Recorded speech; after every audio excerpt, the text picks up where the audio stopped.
Learn stories of success, avoid struggles they've met. Doctors of all kind come together to help you shine. So sit back, take it in, and integrate what you've been given on a doctorperspective.net. Episode 70 coming at you from Germany. Month 13 of the 2-week lockdown. It's kind of fitting for this episode. It's called How Adversity Leads to Winning. It's from Donald Miller and the Business Made Simple books and classes. I'll just take a minute real quick and tell you about a couple of podcasts that I've been a guest on. If you want to hear more about CVs and one-sheets, I was on Dr. Kevin Christie's and Dr. Ed Osborne's podcast. So you can go to doctorsperspective.net/dred or Modern Chiro, and you can hear more about that. They have different perspectives on things, of course. I'm excited about those, for you to hear those. There's also a discount if you listen to them. I was on the Get Foxy show talking about acupuncture and the different books I had and moving to China and just how all that played out. The other books, the coloring books, it just kind of, his audience is for females, and so we geared it towards what they would be looking for. So you may check that out, as well as a show called Dear Lovely Universe. You can go to doctorperspective.net/DLU. For the Get Foxy show, it was just /Foxy. Anyway, this one is kind of advice I would give like a 22-year-old now that I'm almost 40 and lots of college and 13 years experience. So she was a younger person. She had a real thrive to trying to find her passion. And so her show's trying to find passion from other people. So we talk about that. Anyway, moving on. Here are some traits that someone who succeeds would have. Let's jump in.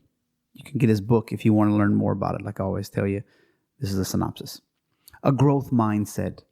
Always reading, always learning things about business, self-development. It could be about politics, religion, better ways to view the world, listening to podcasts about social media marketing, biographies from other people, just always trying to grow your mindset to expand and to grow. Okay. Accept challenges. Ooh, a lot of people do not like this. They hit a roadblock or two and they give up. They think we're all going to have a podcast that comes out and just get thousands and hundreds of thousands of downloads in the first month, the first year, or you don't realize just how much effort it took for that popular author to become who they are. So much perseverance. Nobody's reading your blog. And then finally something happens. You make a connection and then you explode or whatever. But there's always a challenge.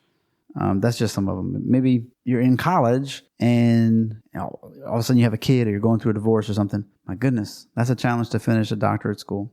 So which leads into persisting through obstacles. Those are definitely obstacles. Maybe you put some bad marketing. You spent $10,000 or $15,000 on some marketing with the hopes that it would return the value, but you didn't even break even. That's a tough lesson to learn. I learned that one.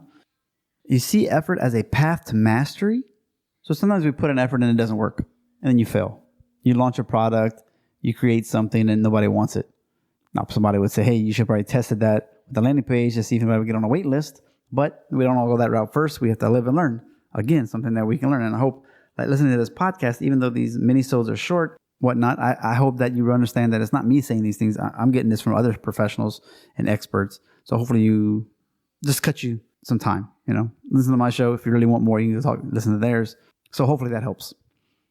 Learn from criticism. Oof. Boy, that one's tough.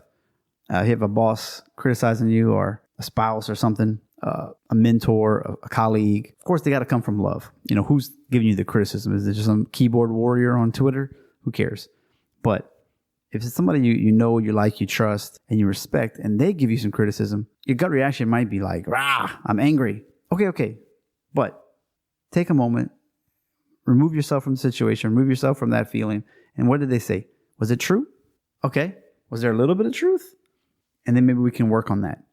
Use that as a wide awakening. And so that you can do more. Like if your spouse tells you, hey, you spend way too much time at work. You never see the kids. You don't put them to bed. All those types of things. That hurts to hear. But if you look at it right, you're like, yeah, you're right. I do put too much time into work. I can come home earlier and be around more. And then finding inspiration from the success of others. This one, okay, there's a lot of chiropractic coaches.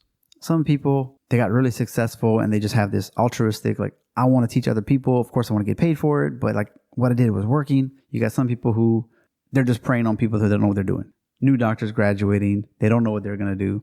They don't know business. And so they prey on them. Okay, that happens. But there are really good coaches out there. And sometimes you just need a coach for a little while. Maybe that first year while you get your feet wet. Maybe it's when you're looking to expand into either more doctors or more clinics, locations, and you're like, I need a coach to help me with that. Always the best people have coaches. But from personal experience, some people don't like to share the success or be inspired from the success of others. They look at it as the guy down the street. I don't like him or her, and they're doing better than I am. And I'm a better doctor than they are. Maybe they're just better at doing blah, blah, blah. Okay. The coaching I was a part of, the contract was too long. It was like 5 years.